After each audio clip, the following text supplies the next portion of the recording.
ഇത് കണ്ടിട്ട് ശരിക്കും കരച്ചിൽ വന്നു. ഭയങ്കര വിഷമമായി എന്നുള്ളതാണ്. അത് എൻ്റെ ആരുമല്ല, ഞാനായിട്ടൊരു ബന്ധമില്ല, എനിക്കറിയില്ല, ആരോ ആണ്, ഏതോ ആളുകളാണ്. പക്ഷെ നമ്മളുള്ളിലൊരു ഹ്യൂമാനിറ്റി ഉള്ളിടത്തോളം, ഒരു ഹ്യൂമാനിറ്റേറിയൻ ആപ്റ്റിറ്റ്യൂഡ് ഉള്ളിടത്തോളം നമുക്കത് തോന്നും. അത് തോന്നേണ്ടത് കൂടെ ഇത് തോന്നാത്ത ആളുകളുണ്ട് നമുക്ക് ഈ കോമന്റ് ബോക്സിലൊക്കെ കാണാം. അത് മാത്രമല്ല കുറേ വീഡിയോസൊക്കെ കാണാം, ശ്രീജിത്ത് പണിക്കരെ പോലെയുള്ള ആളുകൾ. അതേപോലെ ഇങ്ങനെ എന്താ പറയുക, എനിക്ക് ആ വാക്കുകളൊന്നും ഉപയോഗിക്കാൻ പറ്റൂല ഈ അറ്റയറിട്ടുകൊണ്ട്, നമ്മളെ സംസ്കാരത്തിനൊന്നും യോജിച്ചല്ല. അപ്പം അത്തരക്കാരൊക്കെ കാണുമ്പോൾ സിമ്പതിയാണ് തോന്നുന്നത്. ഇങ്ങനെയും ഒരു മനുഷ്യൻ്റെ ഒരു പടപ്പുണ്ടാവോ എന്ന് ഒരാലോചിച്ച് പോകുന്നു. ആ പാവം കുട്ടികളെ ഒരു പ്രകോപനമില്ലാതെ അടിച്ച് ചതച്ച് അവരവസ്ഥ കാണണം. അവിടെ ഇന്റർനെറ്റ് ഇല്ല, ഒക്കെ ജാമായി കിടക്കാണ്.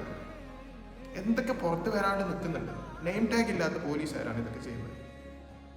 കണ്ടറിയണം എന്തൊക്കെയാ വരാൻ പോകുന്നതെന്നുള്ളത്, ആരൊക്കെ എന്തൊക്കെ അനുഭവിക്കാൻ പോകുന്നുള്ളത് കണ്ടറിയണം.